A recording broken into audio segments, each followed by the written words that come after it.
রুহু কারে বলে আমাদেরকে বলো, বিশ্বনবী বলতে পারে না, কারণ বিশ্বনবী মন গড়া বলে না। আল্লাহ যখন শিখিয়ে দেন আল্লাহর শেখানো কথাগুলো বিশ্বনবী বলে, জোরে করে ঠিক কিনা?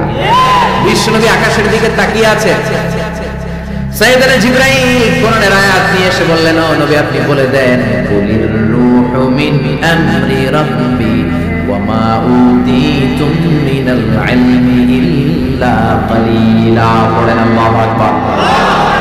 রূহু হলো আল্লাহর আদেশ, জোরে বলেন কার আদেশ? এই রূহু ঢুকে কার আদেশে? বের হয় কার আদেশে?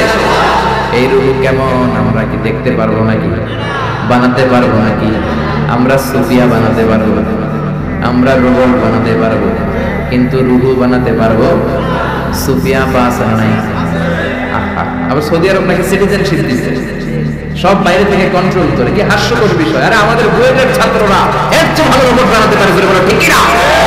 পুরো জাতির জন্য লজ্জা, চুয়েটের জন্য লজ্জা, রুয়েটে যারা পড়ে তোমাদের জন্য লজ্জা, বুয়েটের জন্য লজ্জা। বিদেশ থেকে রোবট আনার দরকার। আবার নতুন নিয়ম করছে ঢাকার অভিজাত এলাকায় রেস্টুরেন্ট গুলাতে ওয়েটার হবে রোবট, রোবট এসে খাবার দিবে, রোবট এসে পানি দিবে। আমগো দেশে মনে হয় মানুষের অভাব, কপাল পোড়া। যুবকদের এমনি চাকরি নাই, এমনি চাকরি নাই, বেকারত্বের অভিশাপে আমরা পড়ছি, ওইখানে ঢুকাইছে রোবট। আবার রোবট বানিয়েছো ভালো, জরুরি কাজ করবা, কিন্তু চেহারা দিয়েছো কেন? কিয়ামতের দিন রোবট যারা বানিয়েছে, বিশেষ করে নাক দিয়েছে, মেয়েদের মতো ঠোঁট দিয়েছে, পার্লারিং করেছে, তাদেরকে কিয়ামতের দিন আসামির কাঠগড়ায় দাঁড় করাবে কে? যারা এটা পৃষ্ঠপোষকতা করেছে আল্লাহর দরবারে মহা খাজা আছে না নাই? এজন্য খবরদার, এটা আরেক ধরনের শিরক। এখান থেকে কিছুদিন পরে শুরু হবে মূর্তি, চিল্লায় কোন ঠিক না? এজন্য আল্লাহ বললেন খবরদার, রূহের মালিক আমি। হাজার হাজার প্লেন বানাতে পারে, রোবট বানাতে পারে, সুফিয়া বানাতে পারে, কিন্তু রূহ বানাতে পারে নাকি? বলেন। বিষ্ণু বললেন কুলির রূহু মিন আমরি রাব্বি, রূহ হলো আল্লাহর পক্ষ থেকে আদেশ, আল্লাহর আদেশে আসে, আল্লাহর আদেশে চলে যায়। কেউ এটা বের করতে পারবে? আমেরিকার এক বিজ্ঞানী কয় আমি পারবো, কিন্তু বছরের পর বছর গবেষণা করে রূহ পায় না, রূহ খুঁজে পায় না। রূহকে আসলে পাওয়া যাবে? জোরে বলেন। আল্লাহ তো বলেই দিয়েছে তোমাদের জ্ঞান লিমিটেড, ওমা উতীতুম মিনাল ইলমি ইল্লা কালিলা। রূহুর মালিক আমি, খুঁজে পাবা না। সে কয় আমি পামু, রূহ আমি ধইরা ছাড়ু, রূহ আমি আবিষ্কার করে ছাড়ব, নোবেল প্রাইজ আমি পাবো, নোবেল লরেট। কিন্তু গবেষণা করে মরা মানুষের পাশে বৈশা থাকে সারা রাত, হঠাৎ মরা মানুষ মইরা বেশকি দেয়, কিন্তু রূহ খুঁজে পায় না। সুবহানাল্লাহ পড়েন। হঠাৎ করে মানুষ মরে যায়, কিন্তু রূহ আর সে পায় না। এবার সে আবিষ্কার করলে এক কাজ করি, গ্লাস ফিটিং করে একটা রুম বানাই, ওই রুমের ভিতরে কিছু মুমূর্ষু রোগী ঢুকাই, তাহলে তো রূহ উড়াল দিতে পারবে। গ্লাস ফিটিং করা, টেম্পারড গ্লাস, সীসা ঢালাই করা, ওটা দিয়ে কিছু বেরোতে পারে, বুলেট প্রুফ গ্লাস। এবার আইসিইউ থেকে মুমূর্ষু রোগী আনা হলো। আইসিইউ চিনেন তো, যে ইন্টেনসিভ কেয়ার ইউনিটে অক্সিজেন দিয়ে রাখে। মেডিকেল টিমের প্রধান বলেন, ইউনাইটেড স্টেটস অফ আমেরিকার মেডিকেলের প্রধান কয়েক গ্লাস ফিটিং করা রুমের ভিতরে ঢুকানোর পরে রোগীর পালস দেখে, পালস আছে মানে বেঁচে আছে। পালস চিনেন তো, ওই যে ধপ ধপ করে, জন্মের পর থেকে অলিন্দ নিলয় আছে না নাই, সিস্টোলিক ডায়াস্টোলিক আছে না নাই? এটা না থাকলে বাঁচবেন? কি হইবে? ঠুস হবেন। হায় রে মানুষ, রঙিন ফানুষ দম ফুরাইলে তবু তো ভাই কারোরই নাই একটুখানি। হায় রে মানুষ, রঙিন ফানুষ, রঙিন ফানুষ, হায় রে মানুষ। আল্লাহু আকবার। রূহ খুঁজে পাওয়া যাবে না, রূহ ধরার জন্য গ্লাস ফিটিং করা রুমের ভিতরে মুমূর্ষু রোগী ঢুকানো। চেক দ্য বিপি, বিপি মানে ব্লাড প্রেশার মাপো, ওকে। চেক হিজ ওয়েট, ওজন মাপো, ওজন স্কেলে শোনানোর পরে মুমূর্ষু রোগীটার ওজন দেখা গেল 80 কেজি। কয় কেজি? সবাই বলেন কয় কেজি? এবার মেডিকেল টিমের প্রধান বলে গ্লাস বন্ধ কর, অক্সিজেনের মাস্ক খুলে নে। সবাই বলল অক্সিজেন খুলে ফেললে মরে যাবে। মেডিকেল টিমের প্রধান কয় মরু, না মরলে রূহ পাবো কেমনে? আমার রূহ লাগবে। কি লাগবে? সবাই বলে। মাস্ক খোলা হলো, ছটফট করতে করতে লোকটা মরে যায়। এবার লাশ বের করা হলো, বের করার পরে বিপি চেক করে, মানে ব্লাড প্রেশার। মরার পরে আর থাকে? ধাক্কাটা থাকে, কিন্তু ওজন থাকে কি থাকে না? টিমের প্রধান বললো ওজন চেক কর। ওজন স্কেলে শোয়ানো হলো, মরার আগে ওজন ছিল কয় কেজি? এখন ওজন দেয়া দেখে হয়ে গেছে 78 কেজি। কয় কেজি? কমছে কয় কেজি? টিমের প্রধান কয় পাইছি। কি পাইছেন? কয় ওইটা। কয় কোনটা? কয় রুহু। কেমনে পাইলেন? মরার আগে ছিল 80 কেজি, মরার পরে 78 কেজি, তার মানে কমছে 2 কেজি। যেইটা উড়াল দিছে এই 2 কেজি, ওইটাই পেয়েছি, আমি পেয়েছি। কিন্তু বিজ্ঞানীদের নিয়ম হচ্ছে একটা এক্সপেরিমেন্ট করে আপনি ফাইনাল জাজমেন্ট দিতে পারবেন। আরো নমুনা সংগ্রহ করতে হবে। আরেকটা নমুনা শরীরে ঢুকা, বিপি চেক কর, বিপি আছে, ওজন মাপ, ওজন 70 কেজি। দ্বিতীয় মুমুর শরীরটার ওজন কয় কেজি? কথা কয় না, কথা কয় না, কয় কেজি? 70 কেজি। ওইটারও মুখোশ খুলে ফেলা হলো। অক্সিজেনের অভাবে ওই লোকটাও মরে যায়। মরা লাশ বের করার পরে চেকটা বিপি মাপ, বিপি নাই, মরে এটা ভূত হয়ে গেছে। এবার ওজন মাপ, মরার আগে ওজন ছিল 70 কেজি, এবার মরার পর ওজন দেয়া দেখে হয়েছে 71 কেজি। কই যাইবে এখন? কোন দিকে দৌড় দিব? আগেরটা ছিল 80, মরার পরে 78, 2 কেজি কমেছে। তার মানে রুহু উড়াল দিয়েছে, রুহুর ওজন ছিল 2 কেজি। এটা মরার আগে 70 কেজি, মরার পরে হয়ে গেছে 71 কেজি। বাড়লো কেমনে? আল্লাহকে কিয়ামত পর্যন্ত তুই বিপি চেক করতে পারবি। কিয়ামত পর্যন্ত টেম্পারড গ্লাসের রুমের ভিতরে ঢুকিয়ে মুমূর্ষুকে নিয়ে গবেষণা করতে পারবি, মাগার রুহু খুঁজে পাবি।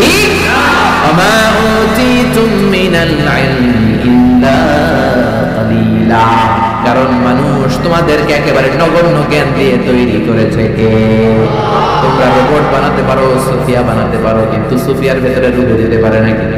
কথা বলেন, কথা বলেন, পারে? মরার পরে এক এক মানুষের এক এক দশা। কেউ প্যারালাইজড হয়ে মরে যায়, হাত পাকা হয়ে যায়, দেহের রক্ত জমাট বেঁধে যায়, ওজন বেড়ে যায়। আবার মরার পর অনেক লোকের হাতের ঢিলাগুলো ছেড়ে দেয়, জয়েন্ট গুলো ছেড়ে ঢিলা হয়ে যায়, ফেসফেসে হয়ে যায়, দেহের ভিতরে জমে থাকা গ্যাস গুলো বের হয়ে যায়, ওজন কমে যায়। ওজন বাড়া কমা দিয়ে রুহু বের করা যায় না, রুহুর মালিক কে? এই নাস্তিকদের জন্য কিছু ডোজ, কিছু মেডিসিন আল্লাহ সূরাতুল মুলকে দিয়েছে। যদি শেষ পর্যন্ত এরকম নীরব হয়ে আপনারা বসে থাকেন, আমরা একসাথে শুনবো। পড়েন ইনশাআল্লাহ, আর জোরে ইনশাআল্লাহ। সূরাতুল মুলক মাক্কি সূরা, আয়াত মাত্র 30টা, 29তম পারার প্রথম সূরা, রুকু আছে 2টা। কয়টা? মুলক মানে হচ্ছে ক্ষমতা, মুলক মানে পাওয়ার, মুলক মানে কিংডম, মুলক মানে অথরিটি, মুলক মানে সভরেনিটি। আল্লাহ শুরু করলেন, তাবারাকাল্লাযী বিয়াদিহিল মুলকু ওয়া হুয়া আলা কুল্লি শাইইন কাদির। সুমহান সেই সত্তা যার হাতে ক্ষমতা, আর ওয়া হুয়া আলা কুল্লি শাইইন কাদির, তিনি সব কিছু করতে পারেন। তিনি কে? খেয়াল করে বুঝবেন। আল্লাহ বললেন বিয়াদিহিল মুলকু, তাবারাকাল্লাযী, সুবহান সেই আল্লাহ, বিয়াদিহিল মুলকু, তার হাতে ক্ষমতা। ক্ষমতা কার হাতে? জোরে কোন কার হাতে? নাকি আপনাদের হাতে? আপনারা তো কোন সব ক্ষমতার মালিক। আমি খায়া ফেলাম, সব খায়া ফেলে, সব ক্ষমতার মালিক আমি, আমার দাপট। আল্লাহ তো তোর কোনো দাপট নাই, দাপট কার? বিয়াদিহিল মুলকু, ক্ষমতার মালিক তিনি, আমাদের কোনো ক্ষমতা নাই। ক্ষমতার মালিক হলেন আমাদের আল্লাহ, ঠিক কিনা? কিসের আবার আমাদের ক্ষমতা? আমরা তো দুর্বল। ওয়া খুলিকাল ইনসানু দাঈফা, আমাদেরকে দুর্বল করে বানালো কে? ছোট্টবেলায় ছিলাম দুর্বল, নিজের পেশাব নিজে খেয়েছি, নিজের পায়খানা নিজে খেয়েছি। আবার 80 বছর যদি হায়াত পায়, হেও নিজের পায়খানা নিজে খায়, নিজের পেশাব নিজে খায়, ঠিক কিনা? শুধু দুর্বল না, দুর্বলের ঘরের দুর্বল, জোরে করে ঠিক কিনা? কেমন করে আপনার হাতে ক্ষমতা? আপনার যদি পেটের মধ্যে ব্যথা হয়, আপনার যদি ডায়রিয়া হয়, বিছানায় পড়ে গড়াগড়ি খান কি খান না? সিলাসিলি করেন কি করেন না? আই মরে যাই, আমারে মাফ করে দেই, আসরা নাই? 5 বার ডায়রিয়া হয়েছে, 5 বার টয়লেটে গিয়েছে, আর চেহারার দিকে তাকানো যায় না। এতদিন কইতে আমার এলাকা, এখন কয় আমারে মাফ করে দেয়। মাফ চান কি জন্য? আপনার যখন ডায়রিয়া হবে আপনি বলবেন সব ক্ষমতার মালিক আমি। কপাল পোড়া, চিল্লায় কোন ঠিক কিনা? কোনো ক্ষমতা নাই। অসুস্থ হলে, দুর্ঘটনায় পড়লে, বিপদে যখন আমরা পড়ি, তখন বোঝা যায় আমাদের কত ক্ষমতা, ঠিক কিনা? এখন যদি একটা ভূমিকম্প হয়, একজনের খুঁজে পাওয়া যাবে না, শব্দ বাঁচার জন্য, ঠিক কিনা? নেপালে আমাদের কিছু সেলিব্রিটিরা, নায়ক নায়িকারা শুটিং এর জন্য গিয়েছে নেপালে। গত বছর নেপালের কাঠমান্ডুতে বিশাল একটা ভূমিকম্প হয়েছে না? এরা যে হোটেলে উঠছে, পরের দিকে পাহাড়ের উপরে শুটিং। পাহাড়ে 10টার দিকে যখন উঠলো, উইটা শুটিং শুরু করছে। দুনিয়াকে মজা লেলো, দুনিয়া তোমারই। আল্লাহকে মজা জনমের মতো লয়াল, আমি খেলা দেখাইতেছি। আল্লাহ পুরো কাঠমান্ডুটাকে, শহরটাকে নাড়ায় দিলেন। পাহাড়ি শহর তো, নায়িকারা বলতেছে হঠাৎ আমরাও নাচতেছি, পাহাড়ও নাচতেছে। এরপরে আমরা নাচ থামাইলাম কিন্তু পাহাড় থামায় না, পাহাড় নাচতেছে। এবার আমরা শুয়ে পড়লাম, জমিনের মধ্যে বসে পড়লাম, পাহাড় দুলতে শুরু করেছে। বুঝতে পারলাম ভূমিকম্প। মাত্র 2 কিলোমিটার দূরে আমাদের রেখে আসা হোটেল, হোটেলে আমাদের জিনিসপত্র লাগে, কাপড় চোপড়। হোটেলের দিকে তাকায় দেখি 1 সেকেন্ডের ব্যবধানে পুরো হোটেলটা মাটির সাথে মিশে মেসাকা। এক ভূমিকম্পের ধাক্কায় পুরো হোটেলটা মেসাকা, চিল্লায় পড়ে আল্লাহু আকবার। নেপালে যারা ভ্রমণ করেছেন দেখবেন বড় বড় মূর্তি পদ্মাসনে বসে থাকে। ইরানের উপরে ইরানের উপরে এইভাবে বসে থাকে। বিশাল বড় বড় মূর্তিগুলোর সামনে দুধ আছে, কলা আছে, আম আছে, মিষ্টি আছে না নাই, কিন্তু কিচ্ছু খাইতে পারে না। জোরে কোন ঠিক কিনা? যারা সকালবেলায় মিষ্টি দেয়, রাতের বেলায় চুরি করে ওরাই খায়, ঠিক কিনা? যতগুলো মূর্তি ছিল সব শেষ। এই মূর্তির সামনে যে ওরা বলতো ওম শান্তি ওম, কিন্তু মূর্তিগুলাই শেষ। যাদের কাছে তোমরা চাও তারাও দুর্বল, যারা চায় তারাও দুর্বল। সবল একজন, তিনি কে? পুরো কাঠমান্ডু শহরটারে আল্লাহ নাস্তানাবুদ করে দিলেন। এক লোক রাস্তায় বসে কাঁদে, চিৎকার করে, সাথে 2টা বাচ্চা। সবাই তারা জিজ্ঞেস করে কাঁদেন কেন? প্রশ্ন করলেই খালি চোখের পানি ছাড়ে। সাংবাদিকরা, টেলিভিশনের লোকেরা এসে বলে আপনার কি হয়েছে, কাঁদেন কেন, কি নাম? কয় আমার নাম অমুক, আমি এই এলাকার সবচেয়ে প্রতাপশালী লোক ছিলাম। গতকালও আমার 2টা 5তলা বাড়ি ছিল, 2টা গাড়ি ছিল, 3টা শপিং মল ছিল, টাকার কোনো অভাব নাই। ভূমিকম্পের ধাক্কায় সব মাটির ভেতরে নিয়ে গেছে কে? গতকাল আমি প্রতাপশালী, আজকে আমি ফকিরের ঘরের ফকির, ঠিক না? কিচ্ছু নাই। ছেলেগুলোর খাওয়াবো কি? ত্রাণের খাবার নেওয়ার জন্য লাইন ধরেছি। প্রতাপশালী মানুষ, ধাক্কাধাক্কি করতে পারি, খাবারও জোটে না। গত 3 দিন আমার পেটের ভেতরে কোনো দানা পানি পড়ে নাই। কি খাওয়াবো ছেলেগুলারে? এরকম ভূমিকম্প দিয়ে বাংলাদেশটারও আল্লাহ শেষ করে দিতে পারে কি পারে না? ক্ষমতার মালিক একজন, তিনি কে? আর কোনদিন বলবেন আমরা ক্ষমতার মালিক? পিছন থেকে কেউ যদি বলে হুজুর সাপ, প্যান্ডেলের ভেতরে কি সাপ, ভয় লাগে? আমি দুষ্টামি করে বলছি, তাতে অনেকে ভয় পেয়ে গেছে। আসলে যদি একটা সাপ ফস করে আসে, একটাও থাকবে না। মিছিল দিয়ে একটা কোরআন বাস্তবায়ন করে ফেলাম। সাপ ফস করলে আমি নাই, আসরা নাই। বোমা হামলা যখন হয় সমাবেশের মধ্যে, সমাবেশের শুরুর দিকে গরম গরম ভাষণ সব উল্টায় ফেলাম। একটা পেট্রোল বোমা মারলে কাউরে খুঁজে পাওয়া যায়? আরে রিক্সার টায়ার পাংচার হলে লোক লাভ দিও। আমি কত লাভ দিছি? আমি তো বিভিন্ন জায়গায় তাফসীর মাহফিলের জন্য বিভিন্ন জায়গায় যাই। গতকাল ছিল আমার কক্সবাজার, আগামীকাল ঢাকা, পরশু কিশোরগঞ্জে। এই যে আমরা যে ঘুরি, রাতে অনেক সময় দুর্ঘটনা ঘটে, দেখি যে লরি ট্রাক গুলো পড়ে আছে, আবার ট্রাকের টায়ার পাংচার হয়ে যায়। আমি কত লাভ দিয়ে উঠছি। ড্রাইভারের জিজ্ঞেস করি আওয়াজ কিসের? কাছে টায়ার পাংচার হয়েছে। এক টায়ার পাংচারে আফারি লাভ দিয়ে ওঠে। সবার একই দশা, দুর্বল, কোনো ক্ষমতা নাই। ক্ষমতার মালিককে সবচেয়ে ক্ষমতা দেখায় বর্তমানে যে বেয়াদবটার নাম কি? Donald Trump. ওর একটা ভাষণে কে যেন একটা আওয়াজ করছিল নাকি আল্লাহু আকবার বলছিল। লাভ যে 3টা দিছে দেখছিলাম, তারা স্পেশাল সিকিউরিটি ফোর্সে সেটা স্যার আমরা আছি। ভাই আমি তো নাই। কে আওয়াজ করলো? ভাই স্যার ভিতরে ঢুকেন। 3-4টা টাইনা ধরে ভিতরে ঢুকাইছে। একজন বিয়ে গলে একটা বাঁশিতে ফু দিছে, আরেকজন কইছে আল্লাহু আকবার। ট্রাম্পের পায়জামা গরম করে দিছে কে? আপনি যত ক্ষমতার অধিকারী হন, বিপদে পড়লে জিকির করতে হয় একজনের, তিনি কে? এজন্য আল্লাহ বললেন তাবারাকাল্লাযী বিয়াদিহিল মুলকু ওয়া হুয়া আলা কুল্লি শাইইন কাদির। সুমহান সেই সত্তা যার হাতে ক্ষমতা। ক্ষমতা কার হাতে? আমাদের ক্ষমতা নকল ক্ষমতা, আসল ক্ষমতার মালিক কে? আমরা প্রধানমন্ত্রী হলে, প্রেসিডেন্ট হলে কোন দেশে ক্ষমতায় বসে 5 বছরের মেয়াদে, কোন দেশে বসে 10 বছরের মেয়াদে।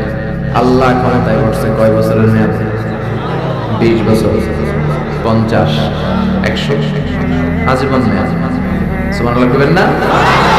আল্লাহ বলেন হুয়াল আউয়ালু ওয়াল আখিরু ওয়াল যাহিরু ওয়াল বাতিন ওয়া হুয়া বিকুল্লি শাইইন আলীম। আমি প্রকাশ্য, আমি গোপন, আমি প্রথম, আমি শেষ।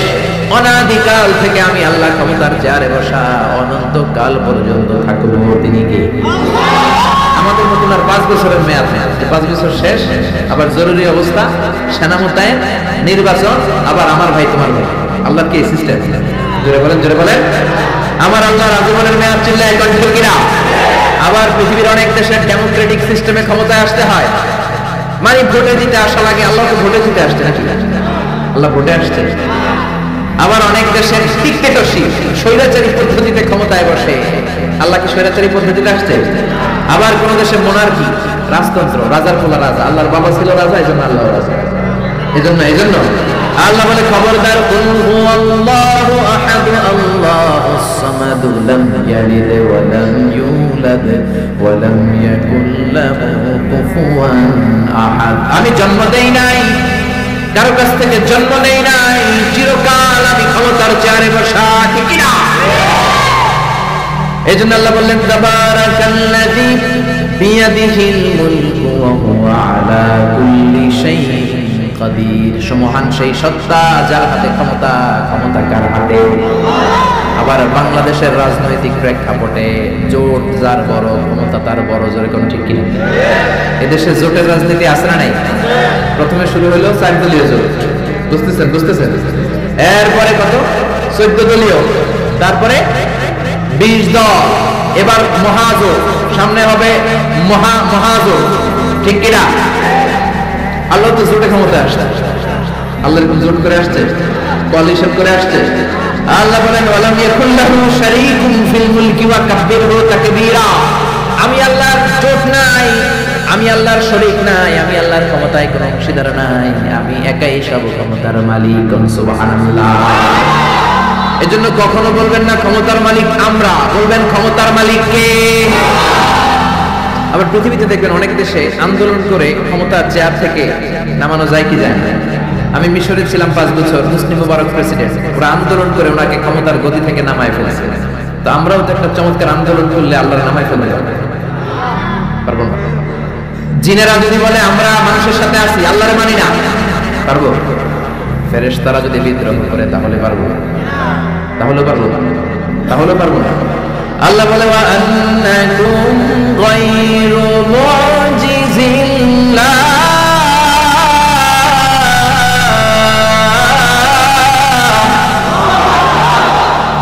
আন্নাকুম গায়রু মুজিজিল্লাহ। সব জিনেরা, সব ফেরেশতারা সবাই মিলে যদি বিদ্রোহ করে, আমার ক্ষমতার এক আনাও তোরা কমাতে পারবি? এজন্য আল্লাহ বললেন, তাবারাকাল্লাযী বিয়াদিহিল মুলকু ওয়া হুয়া আলা কুল্লি শাইইন কাদির। সুমহান সেই সত্তা যার হাতে ক্ষমতা, ক্ষমতা কার হাতে? আবার দেখবেন অনেক দেশে রাজার বয়স 80, অনেক দেশে রাজা আছে, রাজা সুলতান 80-90, থুরথুরে বুড়া, লাঠি নিয়ে হাঁটে, আমি আর হাইতা ন, অবসরে যাইও, সেলফ রিটায়ারমেন্টে যাব, অবসরে যাব, স্বেচ্ছায় অবসরে গেলাম। এরকম নজির আছে না নাই? বয়সের ভারে নুজ্জ হয়ে অবসরে চলে যায়। আল্লাহর তো অনেক বয়স হয়ে গেছে, এবার একটু অবসরে যাওয়া দরকার। আল্লাহ বৃদ্ধ হয়ে গেছে? আল্লাহর কোনো ক্লান্তি লাগে? আমার আল্লাহর ঘুম হয়? আমার আল্লাহর কোনো ভয় আছে? তার কোনো লয় আছে? আল্লাহর কোনো ভয় আছে? আল্লাহ বললেন, আমি অক্ষয় অব্যয়, সদা জাগ্রত, সদা সজাগ। লা তাখুযুহু সিনাতুন ওয়ালা নাওম, আমার ঘুম নাই, তন্দ্রা নাই। ওয়ালা ইয়াউদুহু হিফযুহুমা ওয়া হুয়াল আলিয়্যুল আযীম। মহাবিশ্ব চালাতে যে ক্ষণিকের জন্য আমি আল্লাহর ক্লান্তি অনুভব হয় না। তিনি কে? সে আল্লাহ বললেন, তাবারাকাল্লাযী বিয়াদিহিল মুলকু ওয়া হুয়া আলা কুল্লি শাইইন কাদির। সুমহান সেই সত্তা যার হাতে ক্ষমতা, ক্ষমতা কার হাতে? নাকি আপনাদের হাতে, নাকি প্রধানমন্ত্রীর হাতে, নাকি প্রেসিডেন্টের হাতে? প্রেসিডেন্টেরও ক্ষমতা নাই, উনি তো প্রাণ ভিক্ষা দেয়, ওনার তো অনেক ক্ষমতা। হ্যাঁ, আরে ওনারা প্রাণ ভিক্ষা দিতে পারে কে? এজন্য সব ক্ষমতার মালিক কে? আর কোনদিন বলবেন সংসারের লোকেরা যে সকল ক্ষমতার উৎস জনগণ? সকল ক্ষমতার উৎস কে? আমরা বললাম আল্লাহ, বুঝলাম আপনি ক্ষমতার মালিক। আর কিসের মালিক বলেন? আল্লাহ বললেন, আল্লাযী খালাকাল মাউতা ওয়াল হায়াতা লিয়াবলুয়াকুম আইয়ুকুম আহসানু আমালা ওয়া হুয়াল আজিজুল গফুর। আমি জীবনের মালিক, আমি মরণের মালিক। জীবন দেয় কে? মরণ দেয় কে? প্রাণ ভিক্ষা দেয় কে? নাকি রাষ্ট্রপতি? কইবে না? এগুলো কইবেন? প্রাণ ভিক্ষা দিতে পারে কে? আবার আল্লাহ বললেন জীবন মরণের মাঝখানে তোমাদেরকে আমি রূহ দিলাম, এই রূহ কেউ দেখে নাই, রূহকে ছুঁতে পারে নাই, ধরতে পারে নাই। রূহের সাইজ কত, ওজন কত, কালার কি জানেন আপনি? দেখছেন কেউ? রূহ দেখা যায়। আমার দাদা মরে গেল, দাদি মরে গেল, আমরা পাশে বসা, কুড়াল দিল।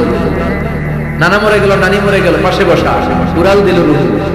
কোন দিক দিয়ে বের হলো, কেমন করে বের হলো, সাইজ কতটুকু, ওজন কতটুকু দেখা যায়?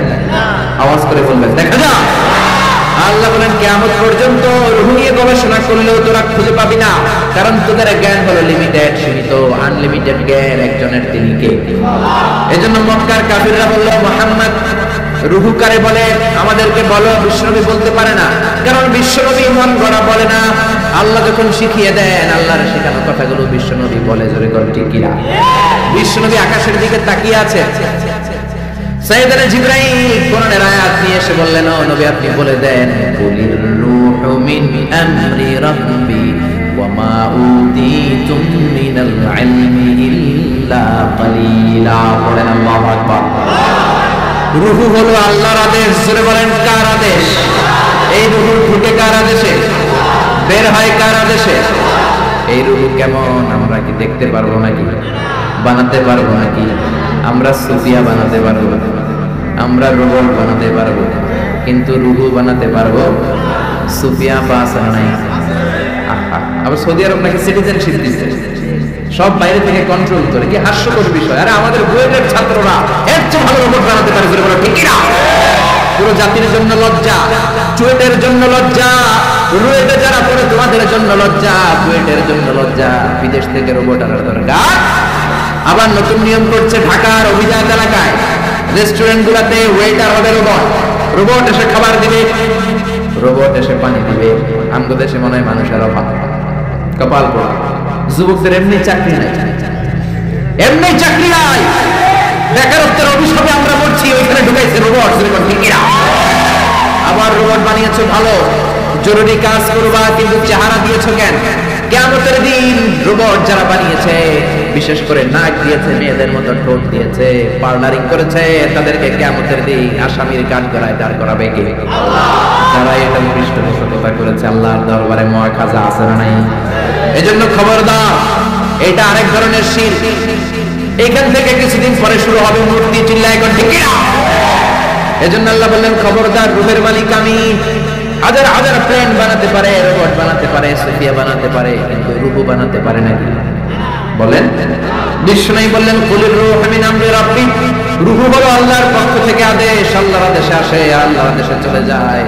কেউ এটা বের করতে পারবে? আমেরিকার এক বিজ্ঞানী কয় আমি পারবো, কিন্তু বছরের পর বছর গবেষণা করে রূহ পায় না, রূহ খুঁজে পায় না। রূহকে আসলে পাওয়া যাবে? জোরে বলেন। আল্লাহ তো বলেই দিয়েছে তোমাদের জ্ঞান লিমিটেড। ওমা উতীতুম মিনাল ইলমি ইল্লা কালিলা। রূহুর মালিক আমি, খুঁজে পাবা না। সে কয় আমি পামু, রূহ আমি কইরা ছাড়ু, রূহ আমি আবিষ্কার করে ছাড়বো, নোবেল প্রাইজ আমি পাবো, নোবেল লরেট। কিন্তু গবেষণা করে মরা মানুষের পাশে বৈশা থাকে সারা রাত, হঠাৎ মরা মানুষ মইরা বেশি দেয়, কিন্তু রূহ খুঁজে পায় না। সুবহানাল্লাহ পড়েন। হঠাৎ করে মানুষ মরে যায়, কিন্তু রূহ আর সে পায় না। এবার সে আবিষ্কার করলে এক কাজ করি, গ্লাস ফিটিং করে একটা রুম বানাই, ওই রুমের ভিতরে কিছু মুমূর্ষু রোগী ঢুকাই, তাহলে তো রূহ উড়াল দিতে পারবে। গ্লাস ফিটিং করা, টেম্পারড গ্লাস, সীসা ঢালাই করা, ওটা দিয়ে কিছু বেরোতে পারে, বুলেট প্রুফ গ্লাস। এবার আইসিইউ থেকে মুমূর্ষু রোগী আনা হলো। আইসিইউ চিনেন তো, যে ইন্টেনসিভ কেয়ার ইউনিটে অক্সিজেন দিয়ে রাখে।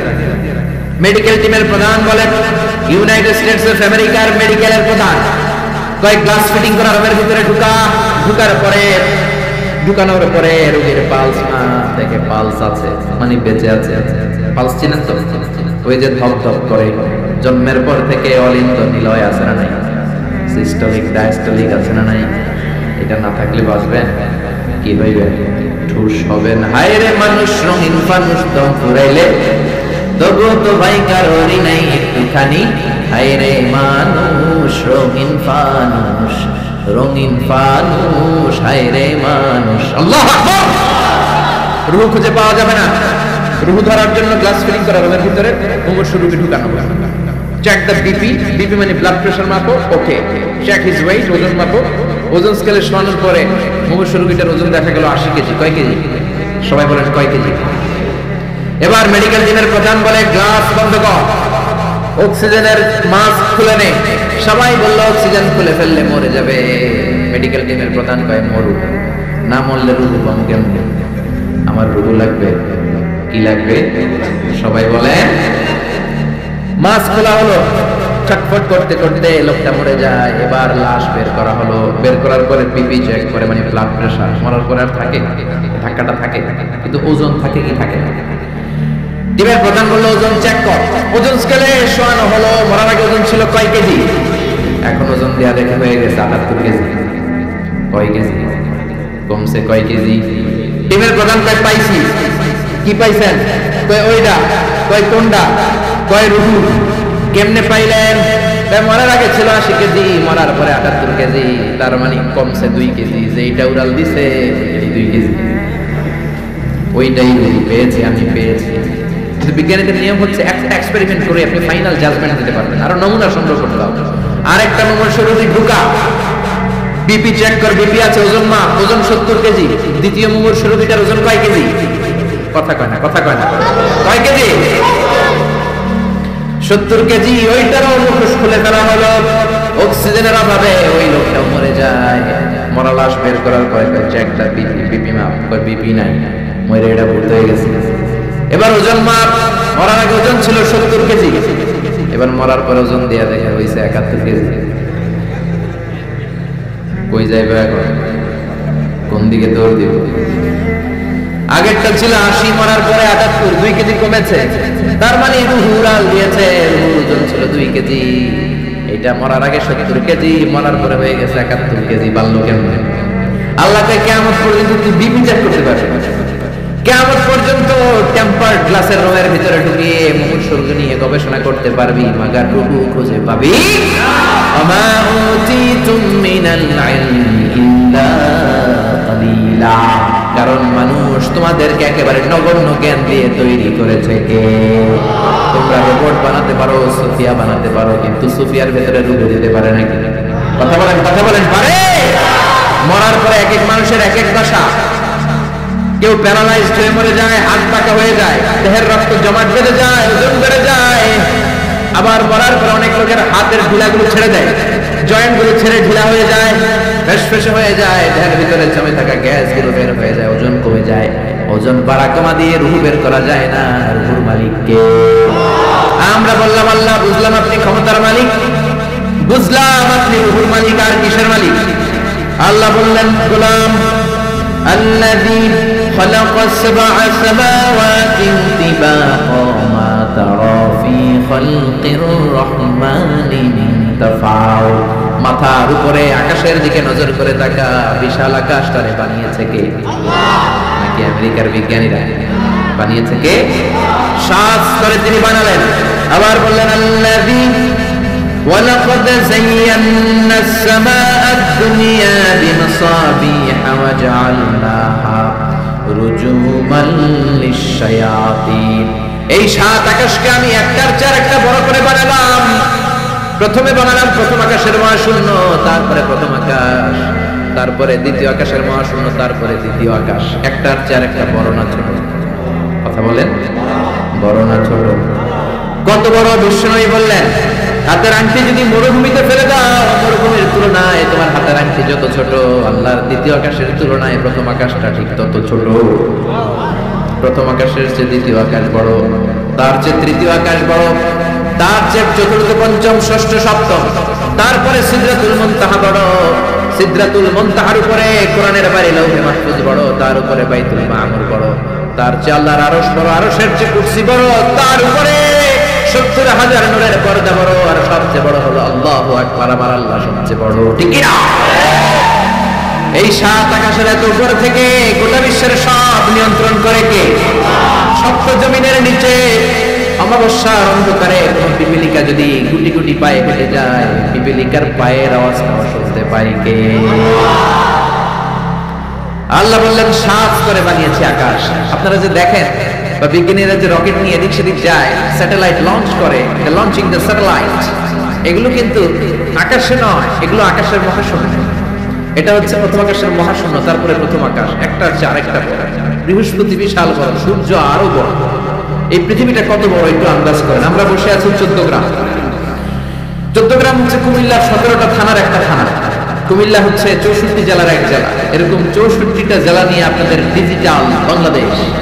আর বাংলাদেশ হচ্ছে পৃথিবীর সবচেয়ে বড় দেশ। বড় না ছোট?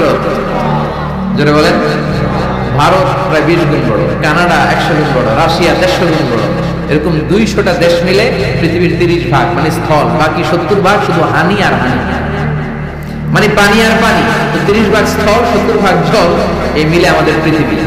সৌরজগৎ নিয়ে যারা কিছু পড়াশোনা করেন দেখবেন বৃহস্পতি নামে একটা গ্রহ আছে, অনেক বড়, পৃথিবীর চেয়ে বিশাল বড়। তারপরে যে সূর্যের আলো পান, এটা নাকি পৃথিবীর চেয়ে 13 লক্ষ গুণ বড়। সুবহানাল্লাহ বাড়িতে যে চিল্লায় পড়েন না সুবহানাল্লাহ। এই 13 লক্ষটা পৃথিবী সূর্যের মধ্যে রাখার জায়গা আছে না? নেই। সূর্যই কি বড় তারা? না। ব্যাটেলজিউস নামে এক তারা আছে, যে সূর্য পৃথিবীর চেয়ে 13 লক্ষ গুণ বড়। ওই ব্যাটেলজিউস তারা ওই সূর্যের চেয়ে 33 কোটি গুণ বড়।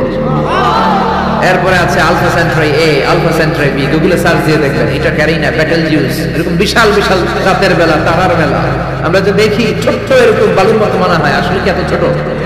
আকাশ দিয়ে যে 500 জন লোক নিয়ে প্লেন উড়ে যায়, মনে হয় যেহেতু আমি ধাপ্তি মেরে দেবো। আসলে কি ধরতে পারবে? বিশাল বড়। চিল্লা এখন ঠিক কিনা? আল্লাহ বললেন এক একটার চেয়ে এক একটা বড় বানিয়েছি। আপনাদেরকে আন্দাজ করার জন্য আমি আপনাদেরকে এখন নিয়ে যাবো পৃথিবীর থেকে সবচেয়ে কাছের যে তারা, ওই তারাটাতে আমরা শীতকালীন পিকনিক করবো। কারা কারা আমার সাথে যাবেন? হাত তোলেন। সবাই যাবে? ওরে আল্লাহ, এখানকার লোক অনেক সাহসী। 14 গ্রামের লোকজন সাহস বেশি। আলহামদুলিল্লাহ করবেন না? তো পৃথিবী থেকে সবচেয়ে কাছের তারার নাম হচ্ছে প্রক্সিমা সেন্ট্রাই। এই তারাতে আমরা শীতকালীন পিকনিক বনভোজন করবো। যারা হাত তুলছেন তারাই যেতে পারবে, বাকিদের নেওয়া হবে। এখন হাত তুলে লাগবে, আগে হাত তোলা হয়ে গেছে। তো আমরা যে যাবো, কি দিয়ে যাবো? প্লেন দিয়ে যাবে? না, প্লেন দিয়ে যাওয়া যাবে না, কারণ যে মাধ্যাকর্ষণ শক্তি আছে এই বলয়টা ভাঙতে প্লেন দিয়ে ভাঙা যায় না, রকেট লাগে, তাও দ্রুতগামী রকেট। নীল আর্মস্ট্রং যে রকেটটা দিয়ে চাঁদে নেমেছেন, নাম হচ্ছে অ্যাপোলো 11। এটা ঘন্টায় সেকেন্ডে চলে 11 কিলোমিটার বেগে, মিনিটে চলে 660 কিলোমিটার বেগে, ঘন্টায় চলে 39,000 কিলোমিটার বেগে। যারা আপনারা হাত তুলেছেন, আমরা এইটা দিয়ে পিকনিকে যাবো। যাবেন? যাবেন? সাহস আছে? পৃথিবীর সবচেয়ে কাছের তারায় যাবো আমরা পিকনিকে। দূরের তারাতে তো যেতে পারবো না, কত যে দূর। সবচেয়ে কাছের যে তারাটা, আমরা ওইটাতে নামবো ইনশাআল্লাহ। তাও যাবো অ্যাপোলো 11 দিয়ে, যেটা ঘন্টায় চলে 39,000 কিলোমিটার বেগে। বাংলাদেশ থেকে আমেরিকা 10,000 কিলোমিটার দূরে। তার মানে ওই রকেট দিয়ে আমেরিকা 1 ঘন্টায় 4 যেতে আসতে পারছে। সুবহানাল্লাহর ওয়াস্তে। আমরা এটা দিয়ে যদি পৃথিবীর সবচেয়ে কাছের তারা প্রক্সিমা সেন্ট্রাইতে যেতে চাই, যেটা 4.23 লাইট ইয়ার দূরে, এত দ্রুতগামী যানবাহন যেটা ঘন্টায় চলে কয় হাজার? 39,000। সবাই বলেন তো কয় হাজার? 39,000 কিলোমিটার বেগে চলে। এইটা দিয়ে যদি পৃথিবীর সবচেয়ে কাছের তারায় আমরা যেতে চাই পিকনিকে, আমাদের ওইখানে যেতে 1,15,000 বছর লেগে যাবে। সুবহানাল্লাহ কইতে পারলেন না? মজা করে আল্লাহু আকবার। এটা হলো সবচেয়ে কাছের তারায় যদি পিকনিক করি, পৃথিবীতে আবিষ্কৃত সবচাইতে দ্রুতগামী রকেট দিয়ে যদি আমরা পিকনিকে যাই, 1,15,000 বছর লেগে যাবে। আল্লাহ যদি বলে যাও আসারি, তুমি যখন পিকনিকে যাই ভাই, তোমাকে সহ যারা হাত তুলছে সবার আমি হায়াত 1,15,000 বছর বাড়াই দিলাম। আমরা যাইতে শুরু করবো, যারা হাত তুলে নাই এরা মইরা ভূত হয়ে যাবে সব। এদের নাতি নাতকর সব মরে যাবে, আমাদের আত্মীয় স্বজন সব মরে যাবে। আমাদের জেনারেশনের পরে জেনারেশন মরবে মরবে, এরকম 6,000 প্রজন্ম মরে যাবে। তারপরে ওখানে যে নামার সময় আমাদের হবে। সুবহানাল্লাহ বলেন না? এজন্য আল্লাহ বললেন ওয়ালাকাদ যায়্যানাস সামাআদ দুনিয়া বিমাসাবিহা ওয়া জাআলনাহা রুজুমান লিশ-শায়াতিন। ও গোলাম, চোখটা মেলে আকাশের দিকে তাকা, বিশাল বিশাল তারাগুলোকে তৈরি করেছে কে? বিশাল তারা দিয়ে আল্লাহ গোটা প্রথম আকাশের মহাশূন্যটাকে সুসজ্জিত করেছেন। জোরে বলেন ঠিক কিনা? বিশাল আকাশ। এরপর আল্লাহ বললেন ওয়াসিররু কাওলাকুম আও ইজহারু বিহি ইন্নাহু আলিমুম বিযাতিস সুদূর। তোমরা গোপনে বলো কিংবা প্রকাশ্যে বলো, কেউ দেখে না দেখে কে? কেউ যেটা শোনে না শোনে কে? কেউ যেটা বোঝে না বোঝে কে? কেউ যেটা পারে না পারে কে? পুলিশের চোখকে ফাঁকি দেয়া যায় কি যায় না? র্যাবের প্রধানের চোখ ফাঁকি দেয়া যায় কি যায় না? বিমানবন্দরের কাস্টমস অফিসারের চোখ ফাঁকি দেয়া যায় কি যায় না? ম্যাজিস্ট্রেটের চোখ পরীক্ষার হলে ম্যাজিস্ট্রেট যারা ঘোরাফেরা করে নকল ধরার জন্য এদের চোখ ফাঁকি দেয়া যায় কি যায় না? আমার আল্লাহর চোখ ফাঁকি দেয়া যায় না। রাত্রিবেলা দরজা বন্ধ করে জানলা লাগিয়ে লাইট বন্ধ করে পাপ করলেন, কেউ দেখে নাই, দেখেছে কে? এজন্য আল্লাহ বললেন লা তুদরিকুহুল আবসার ওয়া হুয়া ইউদরিকুল আবসার ওয়া হুয়াল লাতীফুল খাবীর। আল্লাহু আকবার। আল্লাহর চোখকে ফাঁকি দেয়া যাবে না। সে আল্লাহ বললেন গোলাম ওয়াল্লাযী জাআলা লাকুমুল আরদা যালুলান ফামশু ফি মানাকিবিহা ওয়া কুলু মির রিজকি ওয়া ইলাইহিন নুশুর। তিনি হলেন এমন আল্লাহ যিনি তোমাদের জন্য জমিনটাকে সমান বানিয়েছেন। সুবহানাল্লাহ। জমিন কি সমতল নাকি উঁচা নিচা? কথা বলেন। এই যে প্যান্ডেলটা যদি উঁচা নিচা হতো, এখানে নিচে এখানে নিচে উঁচা নিচে বসতে পারতেন? উল্টায় বলতেন, একজন আরেকজনের উপস্থিত হয়ে বলতেন, ঠিক কিনা? বিমান থেকে যদি আপনি তাকান দেখবেন পৃথিবীতে কেমন করে আল্লাহ ফ্ল্যাট বানিয়েছে। আপনি বাংলাদেশের এক এয়ারপোর্ট থেকে যদি আরেক এয়ারপোর্টে যান, কক্সবাজার যদি যান, রাজশাহীতে যান, দেখবেন সবুজ কার্পেটিং করা। মনে হয় যেন বিমান থেকে সবুজ কার্পেট দিয়ে আল্লাহ বাংলাদেশটাকে বানিয়েছে। সুবহানাল্লাহ।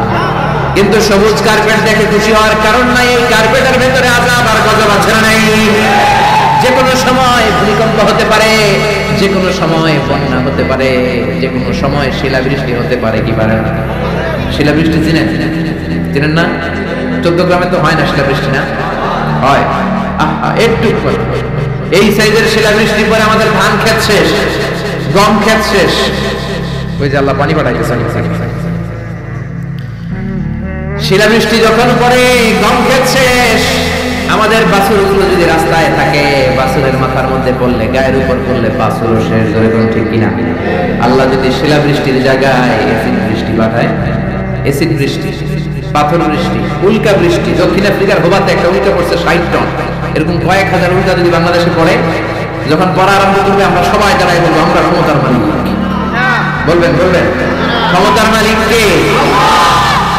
আল্লাহ বললেন চমৎকার সবুজ কার্পেটিং দেখে দেব না, তোমরা বেঁচে যাবা। সবুজ কার্পেটিং এর ভেতরে আযাব আর গজব আছে না নাই? যে পরিমাণে আমরা গাঞ্জা টানি, ইয়াবা খাই, যৌতুক খাই, ঘুষ খাই, সুদ খাই, যেই পরিমাণে আলেম ওলামাদের সাথে বেয়াদবি করি, যেই পরিমাণে বিশ্বনবীর সুন্নাহ নিয়ে আমরা উল্টাপাল্টা করি, যেই পরিমাণে ওজনে কম দেই, খাদ্যে ভেজাল দেই, মাছে ফরমালিন দেই, মা বাবার সাথে বেয়াদবি করি, নাফরমানি করি, গাদ্দারি করি, যে কোনো সময় শিলাবৃষ্টি দিয়ে দেশটারে শেষ করতে পারে কে? ভূমিকম্প দিয়ে উল্টায় দিতে পারে কে? শুধুমাত্র বিশ্বনবীর দোয়ার বরকতে বেঁচে আছি। নবী বলেছেন আল্লাহ আগের উম্মতদেরকে যেমনি একসাথে আযাব দিয়ে শেষ করেছেন, আমার এই উম্মতে মুহাম্মদীকে একবারে আযাব দিয়ে মেরে দিয়েন না। এজন্য আল্লাহ একবারে মারে না, কিন্তু মাঝে মাঝে কিছু থ্রেট আছে না নাই? ধমক আছে না নাই? বন্যা আছে না নাই? তখন বলবেন আমরা আল্লাহ মাফ চাই। আল্লাহুম্মা আউযু বিওয়াজহিক বলবেন, আল্লাহ এটা থেকে পানাহ চাই। আমরা বাঁচতে চাই, আমরা মসজিদে ঢুকবো, আমরা নামাজে পড়বো, আমরা কোরআন মানবো আর আইন মানবো গা। আর যদি টিভির সামনে দাঁড়ায় বলেন আমাদের সব ঠিক আছে, আমরা দুর্যোগ মোকাবেলা করব, বন্যা আমাদের কিছু করতে পারবে না, এত মেট্রিক টন খাবার থাইল্যান্ড থেকে নিয়ে আসছি, আমাদের কিছু হবে না। মন্ত্রীরা যদি এইরকম কথা বলে তাইলে আযাব আর গজব দেশে আসে না নাই? বরং দুর্যোগ মন্ত্রী বলবে আমরা তওবা দিবস ঘোষণা করলাম, বন্যার কারণে পুরো বাংলাদেশে তওবা দিবস। কি দিবস? জোরে কি দিবস? এইসব শোক দিবস করে টরে লাভ নাই, তওবা দিবস করবেন। বন্যার কারণে তওবা। ও আল্লাহ 17 কোটি মানুষ প্রধানমন্ত্রীর সাথে হাতে হাত রেখে একসাথে তওবা। প্রধানমন্ত্রী সহ আমরা, মন্ত্রীরা সহ আমরা, নেতা খাতারা সহ আমরা 17 কোটি মানুষ তওবা করব, মাফ চাবো কার কাছে? তাহলে এই বাঁচায় দিতে পারে কে? এরপর আল্লাহ বললেন আওয়ালাম ইয়ারাউ ইলা তাইরি ফাওকাহুম সাফাতিন ওয়া ইয়াকবিদ মা ইউমসিকুহুন্না ইল্লার রাহমান ইন্নাহু বিকুল্লি শাইইন বাসীর। ওরা কি পাখির দিকে তাকায় না? নাস্তিকরা কেমন করে নাস্তিক হয়? পাখির দিকে তাকালে ওদের মস্তিষ্ক খুলে দিবে কে? দেখবেন কত চমৎকার করে পাখিগুলো আকাশে উড়ে বেড়ায়, কি চমৎকার করে হাঁসের বাচ্চাগুলো পানির মধ্যে নেমে লাফালাফি করে আর সাঁতার কাটে। ছোট্ট হাঁসের বাচ্চাটারে শিখাইলো কে? তারপরে ছোট্ট বাছুর দেখবেন জন্মের পরে দাঁড়াতে শেখানোর পরে মায়ের ওলানের মধ্যে ছোট্ট বাছুরটা ঢুল মারে কি মারে না? পরে কে শিখাইলো যে এখানে ঢুল মারলে তো রিজিক বেরোবে, তোর খাবার এখান দিয়ে বেরোবে? তিনি কে? সে আল্লাহ বললেন নাস্তিকগুলো কি পাখির দিকে তাকায় না? পাখির দিকে তাকালে তো মানুষ অবাক হয়ে যাবে। পাখিগুলো কেমন করে ডানা মেলে রাখে, আবার ডানা চাপটায়, আবার জমিনে নেমে আসে। পাখির কথা কোরআনে আছে না নাই? আব্রাহার বস্তি বাহিনীকে পাখি দিয়ে মক্কার ওয়াদি মুহাসসারে নাস্তানাবুদ করেছে কে? আবার কাবা ভাঙতে এলে পাঠাওয়া বাবিল, দাও খোদা দাও মায়াবার মরদারাজ দিল। সুবহানাল্লাহ পড়ে। আল্লাহ বললেন ওয়া আরসালা আলাইহিম তায়রান আবাবিল, লোহিত সাগরের উপর থেকে ঝাঁকে ঝাঁকে পাখি পাঠিয়ে আব্রাহার বাহিনীকে ধ্বংস করে দিল কে? ওই আল্লাহ। আসরা নাই, এই ক্ষমতা আগের চেয়ে কমে আসছে, আগের চেয়ে একটু দুর্বল হয়ে গেছে। আল্লাহ বললেন আমি সাইজ করে দিলাম আব্রাহার বাহিনীকে। আবার সুলাইমান নবীকে স্পেশাল একটা পাখি দিলাম। সুলাইমান নবীর সিংহাসন উড়ে, পাখিটা উড়ে। সুবহানাল্লাহ। কি নাম এই পাখি? কি নাম? মাশাআল্লাহ। এই দেশের মানুষদের ইসলামের সাধারণ জ্ঞান অনেক বেশি। ওয়াজ মাহফিল যে কত বড় ইউনিভার্সিটি আপনি কল্পনাও করতে পারবেন না। পৃথিবীর কোনো দেশে এগুলো নেই। এই তাফসীর মাহফিল কোথাও নাই, কোথাও নাই। আমি তো অনেকগুলো দেশ ঘোরার সুযোগ হয়েছে, নাই। আর যেগুলো ঘুরি নাই, অনেক বন্ধু বান্ধব আছে, তাদের কাছ থেকে শুনি, কোথাও নাই। ওখানে কনফারেন্স হয়, QA session, questioning answering session হয়, আলোচক দাঁড়ায়, প্রশ্ন করে, উত্তর হয়, শেষ। কিন্তু শীতের মাঠে এরকম তাফসীরুল কোরআন পৃথিবীর কোথাও হয় না। শীতের মাঠে মুফাসসিরগণের হাতে হাত রেখে কালিমা পড়ে মুসলমান হয়, এরকম বিশ্বে কোথাও হয় না। যেরকম ঠিক না? এই জন্য তাফসীর মাহফিলগুলোকে আমাদেরকে ক্লাসের মতো মনে করতে হবে। এখান থেকে যা ইনফরমেশন মেসেজগুলো নিয়ে যাব, সারা বছর আমল করার দরকার আছে না নাই? আল্লাহ হুদহুদ পাখি দিলেন। এই পাখির চোখের পাওয়ার ছিল, জমিন পাওয়ার ছিল বেশি। এই পাখির কাজ ছিল উপরে দাঁড়িয়ে জমিনের কত ফিট নিচে মিষ্টি পানি পাওয়া যায় সুলাইমান নবীকে রিপোর্ট করে দিতেন। তাকাতেন, নজর করে রিপোর্ট। যেরকম সুবহানাল্লাহ। আবার জান্নাতে যারা ঢুকবে তাদেরকে পাখির ভুনা গোশত খাওয়াবে কে? ওয়ালাহমি তাইরিম মিম্মা ইয়াশতাহুন। যারা জান্নাতে ঢুকবে ফেরেশতারা হুর গিলমানরা ট্রের মধ্যে পাখির গোশত নিয়ে দাঁড়িয়ে থাকবে। কোন সুবহানাল্লাহ। এরকম অসংখ্য পাখির কথা বলে আল্লাহ নাস্তিকদের চিন্তা শক্তিকে নাড়া দিতে চায়। আল্লাহ বলতে চায় পাখির দিকে তাকাও। পাখি কি সুন্দর করে উড়ে বেড়ায়, পাখির দিকে নজর করলে পাখির না আল্লাহরে খুঁজে পাবে। চিল্লা এখন ঠিক না? এজন্য আল্লাহ বললেন আওয়াম ইয়ারাউ ইলা তাইর, পাখির দিকে কি ওরা তাকায় না? পাখি নিয়ে গবেষণা করে মানুষ প্লেন বানিয়েছে। পাখিকে আরবিতে বলে তয়র। সংসার মাদ্রাসার যারা টিচার আছেন বলেন পাখির আরবি কি? তয়। তাই না? বিমানের আরবি কি? তয়। তাইয়া মাতামানি আরবি তাইয়া, তয়ের সেম থিং। তার মানে পাখি আরবিও যা, বিমান আরবিও তা। সুবহানাল্লাহ পড়েন। পাখি যখন উড়ে বিমানের মতোই উড়ে, বিমান যেমনি উড়ে পাখিও তেমনি উড়ে। Birds and aircraft, rocket and plane maintain the same flying mechanism while flying. পাখি আর বিমান যখন উড়ে একটা সিস্টেম মেইনটেইন করে উড়ে। এজন্য পাখি নিয়ে রিসার্চ করে বিমানের আবিষ্কার করেছে। কিন্তু আমরা করতে পারি না। করেছে ইহুদিরা, করেছে খ্রিস্টানেরা। আমরা আছি তুই 4 কারণে কাফের, তুই 10 কারণে কাফের, তোর 14 গোষ্ঠী কাফের। এই কাফের মারা গেলে যেখানে কবর দেয়া হবে ওই কবরে যে ঘাস উঠবে, ওই ঘাস যে গরু খাবে আর ওই গরুর যে দুধ খাবে ও কাফের। এরকম আসরা নাই? আমরা কথায় কথায় বলি জাহান্নামী, কথায় কথায় বলি কাফের। বিশ্বনবী বললেন খবরদার, কাউকে যদি তুমি কাফের বলো তোমারে কাফের বানায় দিবে কে? আমরা আছি ফতোয়া দেয়া নিয়ে ব্যস্ত। কোন আবিষ্কার আমাদের হাতে নাই, সব বিজাতিদের হাতে। উইলভার রাইট অর উইল রাইট, দুই ভাই এই প্লেন বানিয়েছে। অনেক দিনের সাধনা ওদের। পাখি আকাশে উড়ে, আমরা উঠতে পারি না। এই কিউরিসিটি থেকে আপনার পৃথিবীর সব আবিষ্কার, যত ডেভেলপমেন্ট, যত উন্নতি, সব মানুষের কিউরিসিটি। আপনার মধ্যে যদি উৎসাহ না থাকে, আপনার মধ্যে যদি প্রশ্ন না থাকে, কৌতূহল না থাকে, আপনি কোনো উন্নতি জীবনে করতে পারবেন না। ঠিক কি না? ওরা শুধু গবেষণা করে, চিন্তা করে। পাখি উড়ে, আমরা উঠতে পারি না কেন? এখন আমরা পাখির চাইতে আরো জোরে উড়ি, প্লেনে জোরে। কোন ঠিক কি না? পাখিরে আমরা হারাই দিচ্ছি। এই দুই ভাই প্লেন আবিষ্কার করলো। 1903 সালে ইউনাইটেড স্টেটস অফ আমেরিকাতে এখনকার মতো এরকম চমৎকার প্লেন এয়ারপোর্টে এখন কিচ্ছু ছিল না, ছোট্ট একটা ইঞ্জিন দিয়ে একটা পাখা দিয়ে এরা উড়াইতে শুরু করছে। কিছুক্ষণ উইরা থপাস করে পড়ে, হাত ভাঙে পা ভাঙে, তারপরে হাল ছাড়ে না। তারা চ্যালেঞ্জ নিয়েছে যে কোরআনে পাখি নিয়ে গবেষণা করার কথা বলা হয়েছে, নিশ্চয়ই এই গবেষণার ভিতরে আমাদের জন্য কল্যাণ আছে না নাই? আমরা হিন্দি সিনেমা নিয়ে ব্যস্ত, জি বাংলা স্টার জলসা নিয়ে ব্যস্ত, ওরা আছে গবেষণা নিয়ে ব্যস্ত। ঠিকই না? গবেষণা করতে করতে দুই ভাই চলে গেল ফ্রান্সে, ইউরোপের একটা দেশ। ওখানে যে ফ্রান্সের এক রাজার অর্থায়নে বানিয়ে ফেললো প্লেন, পৃথিবীর প্রথম যে প্যাসেঞ্জার প্লেন এক শহর থেকে আরেক শহরে নেমেছে, এটা হচ্ছে ইউরোপের ফ্রান্সে। জোরে কারণ আল্লাহু আকবার। পূরণ হয়ে গেল মানুষের স্বপ্ন, এখন মানুষও ওড়ে, তবে পাখির গতিতে না, পাখির চেয়ে দ্রুত গতিতে। জোরে কোন ঠিক কিনা? এজন্য পাখি নিয়ে গবেষণা করতে আল্লাহ বলেছেন হাজার রকমের পাখি আমি বানিয়েছি। জোরে কোন ঠিক কিনা? কত ধরনের পাখি যে আল্লাহ বানিয়েছেন।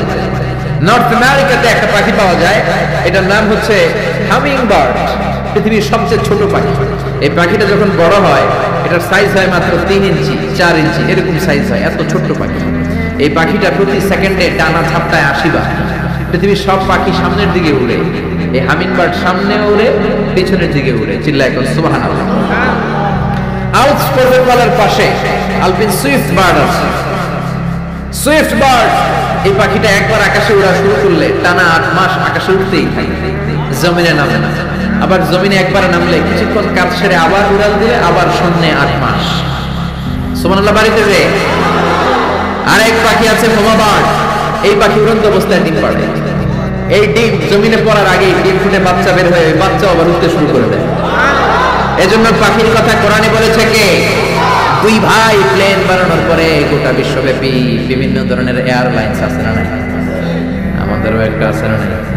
কি নাম? বিমান বাংলাদেশ এয়ারলাইন্স। সবাই কয় বেঈমান বাংলাদেশ এয়ারলাইন্স। এটার ফ্লাইট শিডিউলে মারাত্মক বিপর্যয় হয়। এটা টিকিট কাটার আগে একটু বুঝে শুনে কাটবে, বুঝতে পেরেছেন? শুরু হয়ে গেল কমার্শিয়াল এভিয়েশন। পাখির চেয়ে দ্রুত উঠতে হবে। এখন সবচেয়ে দ্রুতগামী যে বিমানটা বানিয়েছে বোম সুপারসনিক, 1300 কিলোমিটার বেগে চলে। আগে ছিল কনকর্ড, হিথ্রো এয়ারপোর্ট থেকে ওয়াশিংটন ডিসিতে এটার একটা ফ্লাইট ছিল, মানে লন্ডন থেকে যারা আমেরিকা যেতে চায় এটা দিয়ে যেত তাড়াতাড়ি যাওয়ার জন্য। তাও 4 ঘন্টা লাগতো। ঘন্টায় চলতো 1000 কিলোমিটার বেগে। বিজ্ঞানীরা না, এত আসতে গেলে হবে না, আরো দ্রুত একটা বানাইতে হবে। এবার বানাইছে বোম সুপারসনিক। বোম আফ্রিদি নাম, কি নাম? Bomb supersonic. এটা 1300 কিলোমিটার বেগে চলে। শুরু হয়ে গেল মানুষের স্বপ্ন, এবার আমরাও উঠতে পারি পাখির মতো। জোরে কোন ঠিক কিনা? পাখি একটা নির্দিষ্ট লেভেলে উঠতে পারে, আমরা ওই লেভেল ছাড়িয়ে 30,000 ফিট উপর দিয়ে উড়ি। ঠিক কিনা? আপনারা যে হজে গেছেন কিভাবে গেছেন? প্লেনে গেছেন? প্লেনে গেছেন তো বুঝলাম, উড়ে উড়ে গেছেন না? বিমান তো আপনাকে নিয়ে শূন্যে উড়াল দিয়েছে। জোরে বলেন ঠিক কিনা? এখন কার্গো বিমান, জাম্বো ফ্লাইটের বিমান, কত বিশাল সাইজের বিমান যে ওরা বানিয়েছে। সবচেয়ে বড় সাইজের যে প্যাসেঞ্জার বিমানটা পৃথিবীতে আছে এয়ার বোয়িং A380। এটা কোনো নির্দিষ্ট দেশের না, এটা কাতার এয়ারওয়েজের আছে, এমিরেটস এয়ারওয়েজের আছে, এয়ার ফ্রান্সের আছে, কোরিয়ান এয়ারলাইন্সের আছে। A380 ডবল ডেকার, 4টা ইঞ্জিন, 525 জন লোক নিয়ে এই বিমানটা শূন্যে উড়াল দেয়। সুবহানাল্লাহ। বাড়িতে যে কইলেন। এরপরে বানানো শুরু হলো রকেট। বিমান আবিষ্কারের আগ পর্যন্ত পৃথিবীর সব দেশে ছিল শুধু সেনাবাহিনী আর নৌবাহিনী। এখন বিমান আবিষ্কারের পরে শুরু হলো বিমান বাহিনী। বিমান থেকে বোমা মারে কি মারে না? জাপানের হিরোশিমা নাগাসাকিতে আমেরিকান 2টা বিমান, লিটল বয় আর ফ্যাটম্যান, 2টা বোমা ফেলেছিল। ওই আণবিক পারমাণবিক বোমার বিস্ফোরণে পুরো হিরোশিমা নাগাসাকি ধুলা হয়ে গিয়েছে। এর 10-12 প্রজন্ম পর্যন্ত ওই এলাকাতে যারাই জন্মাতো, কারো চোখ নাই, কারো কান নাই, প্রতিবন্ধী হয়ে জন্ম। শুরু হলো মানুষের স্বপ্ন। এখন শুধু বিমান না, রকেটও আছে না নাই?